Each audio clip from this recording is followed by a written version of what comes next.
Hello guys, welcome to yet another video by stock market rulers. पिछले कुछ दिनों में आपने देखा होगा मैंने एक सेक्टर पे बहुत ज़्यादा ध्यान दिए और वो है आईटी सेक्टर।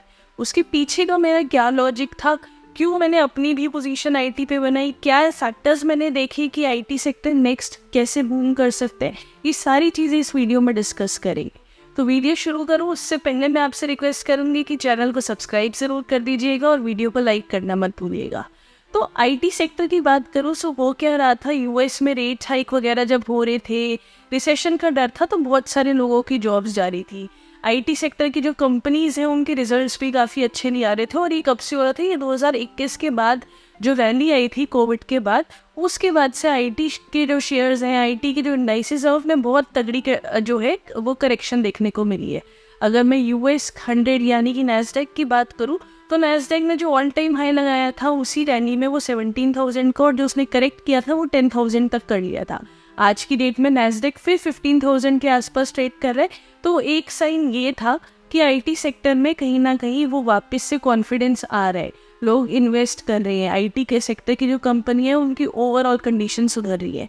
बट हमारे यहाँ क्या हो रहा था, हमारे यहाँ एक बहुत बड़ा इशू था आईटी इंडेक्स में। अगर आपने देखा हो तो वो कोविड की रैली के बाद से इसने ऑलमोस्ट 50% की करेक्शन की है इंडेक्स में, बट कोई मूव नहीं हुई, सिर्फ कंसोलिडेशन चल रहा था।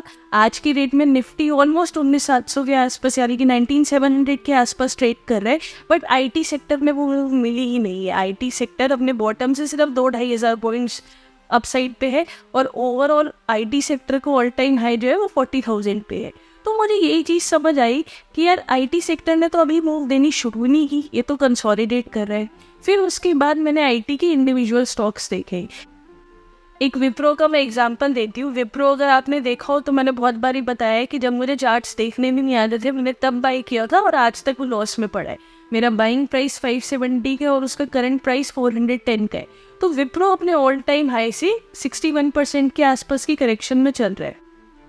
सो इतनी लॉन्ग करेक्शन के बाद, और मैंने भी इतने टाइम से ऑलमोस्ट 2 साल हो गए विप्रो को होल्ड किया हुआ है, तो मुझे ये चीज़ समझ आई कि इस स्टॉक को अब चलने का टाइम आ रहा है। विप्रो हो, टीसीएस हो, इन्फोसिस हो, टेक महिंद्रा हो, ये कंपनीज ओवरऑल बुरी नहीं है। इन कंपनीज के जो फंडामेंटल्स है वो काफ़ी स्ट्रॉन्ग है। इंडिया का मोस्ट ऑफ द आईटी का जो पार्ट है यही कंपनीज मैनेज करती है। आज की डेट में हम आईटीआर फाइल कर रहे हैं, चाहे गवर्नमेंट की और स्कीम्स हो, प्राइवेट प्लेयर्स हो, मेजॉरिटी ऑफ द कंट्रोल जो है आईटी का वो इन्हीं कंपनीज के पास है। तो आईटी का ओवरऑल देखें तो फ्यूचर आईटी का ही है, चाहे वो एआई डेवलपमेंट हो, चाहे वो कोई और नई टेक्नोलॉजी आए, आईटी को अब ऑलवेज अपग्रेड होते ही रहना है। तो मुझे यही लगा कि यार ये सारे जो स्टॉक्स है बहुत अच्छे डिस्काउंट प्राइस पे मिल रहे हैं, बट एक दिक्कत थी कि मैं इन सारे स्टॉक्स को इंडिविजुअली बाय नहीं कर सकती थी। मेरे पास कैपिटल लिमिटेड थी, मेरे पास फंड्स लिमिटेड थे। तो मुझे ईटीएफ्स की समझ आई। ईटीएफ्स में बेसिकली ये होता है कि इंडेक्स जैसा परफॉर्म करेगा वो भी वैसे ही कर लेंगे, बस ये इसमें एफएनओ वाली चीज़ नहीं है, इसमें कोई एक्सपायरी नहीं है। सो मैंने IT20 प्रेफर किया इन्वेस्ट करना। जब मैंने देखा कि ये सारे स्टॉक्स में बुलिश मोमेंटम कहीं ना कहीं फील हो रहा है, तो मुझे लगा कि क्यों ना मैं ETF बाय कर लूँ, और उसका भी मैंने चार्ट एनालाइज किया। अब इन सारे स्टॉक्स के जो मैंने नाम दिए मैं आपको चार्ट्स में दिखाऊंगी कि क्या क्या रीजंस थे जिनकी वजह से मैंने पोजीशन क्रिएट की है। और आज की डेट में ऑलमोस्ट 7% के आसपास की रिटर्न्स मुझे उस ETF में मिल रही है। 10 दिन के अंदर अंदर 7% की रिटर्न्स मैंने उससे जनरेट कर लिए। लास्ट वीडियो आप देखेंगे तो वो ट्यूसडे को आई थी जब मैंने आईटी सेक्टर की बात की थी, और आज ऑलमोस्ट उसके 1 हफ्ते बाद मैं ये वीडियो शूट कर रही हूँ। तो उतने दिनों में मैंने 7% की गेंस बहुत ईजीली निकाल ली है। और सिंपल से इससे ये लॉजिक था कि मैंने पेशेंटली पहले जितने भी ये स्टॉक्स हैं, इंडाइसेस है, इनकी कंसोलिडेशन में कहीं ना कहीं वेट किया है। और अब जाके जब मुझे लगा कि ये मूव कर सकते हैं, क्योंकि रिजल्ट सीजन भी आ रहा है, आपने देखा होगा टीसीएस के रिजल्ट्स तो काफ़ी अच्छे आए हैं, तो वो भी एक रीज़न था कि इनमें पोजीशन क्रिएट की जाए। तो चलिए अब एक बार चार्ट्स पे चल के देखते हैं कि क्या क्या रीज़न थे। तो सबसे पहले मैंने नैस्डैक का एग्जांपल लिया। नैस्डैक का चार्ट आप यहाँ देख सकते हैं। नैस्डैक का चार्ट जो है ओवरऑल इसने करेक्शन की थी, करेक्शन की यहाँ परसेंटेज आप देख सकते हैं, और अभी बुल रन में। तो बुल रन में इसने 78% की जो रिस्ट्रिक्शन थी उसको क्रॉस कर दिया है।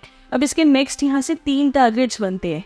अपर साइड पे ये मैक्सिमम अगर 17,000 को क्रॉस कर देते हैं तो 20,000 तक जा सकते हैं। सो अगर नैस्डैक यहाँ से 5,000 पॉइंट्स की रैली करेगा तो निफ्टी आईटी भी डेफिनेटली रैली करेगा। आईटी सेक्टर एक हॉटस्पॉट बनेगा बड़े प्लेयर्स का इन्वेस्ट करने के लिए। दूसरा हमारे पास फैक्टर आता है कि अब निफ्टी आईटी में क्या चल रहा है। अगर मैं निफ्टी आईटी का यहाँ से आपको चार्ट दिखाऊं तो आपको आइडिया लगेगा कि निफ्टी आईटी ऑलमोस्ट 50% की करेक्शन में था अपने 2021 के जो ऑल टाइम हाई है वहाँ से। अब ये ऑल टाइम हाई यहाँ से ऑलमोस्ट 10,000 पॉइंट की मूव पर है। तो 10,000 पॉइंट अगर ये करने जाएगा तो मेरे ETF में भी मूव आएगी। और जब सारी कंडीशंस ही बुलिश लग रही है, मार्केट बुल रन में है, निफ्टी आप लोगों को पता है कितना बुलिश है, बैंक निफ्टी बुलिश है, और आईटी भी क्यों पीछे रही। आईटी ने तो अपना बुल रन यहाँ से स्टार्ट किया है। तो देखते हैं आगे ये इतना कितने कहाँ तक स्ट्रेच करते हैं। इसको हम फिबोनाची की हेल्प से इसके टारगेट्स अटैच करते रहेंगे। बट जो मेन है वो ऑल टाइम हाई तक तो ये दिख रहा है कि ब्रेकआउट हुआ है और जा रहा है। अब IT20 की यहाँ पे बात करूँ, IT20 के मेरे पास वीकली चार्ट में ज़्यादा पुराना डेटा है नहीं, बट यहाँ पे अगर एक मैं बॉक्स पैटर्न बनाऊँ और आपको देखेगा कि इस बॉक्स पैटर्न को ऑलमोस्ट यहाँ ब्रेकआउट हो चुका है, RSI भी फेवर में है, तो ये भी ऑलमोस्ट अगर फिबोनाची से देखें इसके टारगेट्स 42 तक बनते हैं। मेरी इन्वेस्टमेंट 30.98 से हुई है और मेरे पास यहाँ पे 4500 क्वांटिटी है। सो जिसका टारगेट मैं एटलीस्ट 42 तक लेके चल रही हूँ। प्लीज़ नोट कीजिएगा कि इस वीडियो में कोई भी फाइनेंशियल एडवाइस नहीं दी गई है। ये वीडियो अगर आप फाइनेंशियल एडवाइस के लिए देख रहे हैं तो पहले अपने फाइनेंशियल एडवाइज़र से इस पे एडवाइस लीजिएगा, फिर ही इन्वेस्टमेंट कीजिएगा, क्योंकि स्टॉक मार्केट एक रिस्की बिजनेस है। मैंने इन्वेस्टमेंट किया वो मेरे रिस्क टू रिवॉर्ड के बेसिस पे है, आपका रिस्क टू रिवॉर्ड डिफरेंट हो सकता है, तो उसको आप अकॉर्डिंगली समझ के कीजिए। ये वीडियो मैंने सिर्फ एजुकेशन पर्पज़ के लिए बनाई है ताकि फ्यूचर में कोई ऐसा सेक्टर जैसे इस बार IT ने किया है वैसे ही परफॉर्म कर रहा हो तो आप उसमें इन्वेस्ट कर सकें और अच्छे गेट्स बना सकें। तो चलिए अब नेक्स्ट स्टॉक डिस्कस कर लेते हैं जो कि हमारा टेक महिंद्रा है। टेक महिंद्रा यहाँ पे आप देखेंगे तो ये भी एक कंसोलिडेशन के बाद बुलिश है। ये भी अपने ऑल टाइम हाई तक ईजिली जानते हुए देख रहे हो और ये एक फैक्टर बन सकता है जो निफ्टी IT को अपने ऑल टाइम हाई तक लेके जाएगा। नेक्स्ट हमारे पास TCS है। TCS एक हाई वेटेड स्टॉक है IT सेक्टर में। TCS का ब्रेकआउट हुआ है। RSI स्मॉलर टाइम फ्रेम्स पे तो हीटेड है, बट फिर कोई टेंशन नहीं है क्योंकि ओवरऑल स्टॉक जो लॉन्ग टर्म में है वो बुलिश है। हल्के फुल्के रिट्रेसमेंट यहाँ पे आते रहेंगे, थोड़ा बहुत आज भी रिट्रेस किया, आज मंडे है, सो 19 जुलाई का डे है, आज भी रिट्रेसमेंट देखने को मिली है, बट कोई ऐसा इशू नहीं है। TCS ओवरऑल बुलिश दिख रहा है। ये दूसरा फैक्टर बनेगा कि क्यों निफ्टी IT वापस से अपना ऑल टाइम हाई और मे भी उसको भी क्रॉस कर दे। तीसरा हमारे पास विप्रो है। विप्रो का मैं ऑलरेडी कई बार एग्जांपल दे चुकी हूँ कि ओवरऑल अपने ऑल टाइम हाई से 61% के आसपास की करेक्शन कर चुका है, जिसकी वजह से IT भी निफ्टी IT में भी 50% की करेक्शन देखने को मिली है।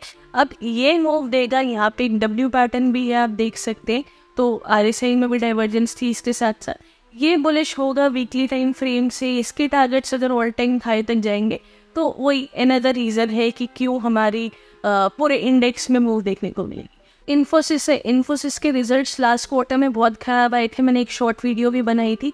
इन्फोसिस को भी आज आप देखें तो उसने करेक्शन 1200 के लेवल्स तक की थी, आज 1400 पे ट्रेड कर रहे, तो ये इजीली 1900 जो उसका ऑल टाइम हाई है वहाँ तक जाता हुआ दिख रहा है।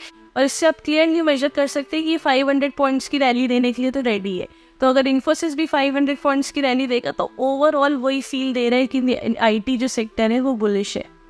सो मोटा मोटा आपको ये चीज़ समझ आ चुकी होगी कि सारे स्टॉक्स में कहीं ना कहीं बॉटम बन चुका है, सारे स्टॉक्स कहीं ना कहीं रिवर्सल दिखा रहे, ट्रेंड का ये प्रूव कर रहे कि करेक्शन जो है वो ओवर हो चुकी है। और ये मेन रीज़न था मेरा, मैंने इंडिविजुअल स्टॉक्स एनालाइज कर लिए थे तो मुझे दिख रहा था कि जो निफ्टी IT है वो नेक्स्ट इंडेक्स बनेगा जो निफ्टी 50 को हेल्प करेगा बुल रन में। सो इसी बुल रन को आगे कंटिन्यू करते हुए बैंक्स निफ्टी में मुझे उतना स्कोप पर्सनली नहीं दिख रहा था कि बैंकिंग सेक्टर अब यहाँ से उतना फ्लाई करेगा। बैंकिंग अगर आप देखेंगे भी तो पिछले एक महीने फॉल्टी था, कोई ऐसी खास मूव दी हुई है। जो मेन मूव बैंक में आई थी वो थी 38,600 से 44,000 तक की, उस वही ऑल टाइम हाई तक की। उसके बाद 2 महीने से कंसोलिडेशन ही चल रहा है। आज की डेट में बैंक निफ्टी है 46,000 के पास, बट ओवरऑल जो है ये मूव 2000 पॉइंट की हुई है 2 महीने के अंदर, तो उतना बुलिश सिनेरियो मुझे नहीं दिख रहा था जितना मुझे निफ्टी IT में दिखा है। सो पॉइंट ये था मेरा इस वीडियो बनाने का कि हमें पता है निफ्टी ऑल टाइम हाई पे ट्रेड कर रहा है, कहीं ना कहीं लोगों को डर लग रहा है कि यहाँ से निफ्टी और कितना ऊपर जाएगा क्योंकि कोई पुल बैक वगैरह आया नहीं है। बट पॉइंट ये था कि कौन से सेक्टर अब निफ्टी को आगे लेके जा सकते हैं, तो उस सेक्टर को ढूंढना और उसमें इन्वेस्ट करना एक की रीज़न था। दूसरा सेक्टर जो अब मैं देख रही हूँ वो मेटल सेक्टर है, क्योंकि अगर आप देखेंगे तो इसका सीधा रीज़न जो आ रहा है वो डॉलर इंडेक्स से आ रहा है, और डॉलर इंडेक्स में कहीं ना कहीं $100 का जो लेवल है उसको तोड़ के उसके नीचे ट्रेड कर रहे हैं। तो वो भी एक नेक्स्ट इंडेक्स है जिसको हम एक और अगली वीडियो में डिस्कस करेंगे, जो आगे कहीं ना कहीं बुलिश हो सकते हैं। तो आज की वीडियो में इतना ही। वीडियो आपको इन्फॉर्मेटिव लगी तो लाइक ज़रूर कीजिएगा, और अगर आप चैनल पे नए हैं तो सब्सक्राइब करना मत भूलिएगा। Thank you for watching this video.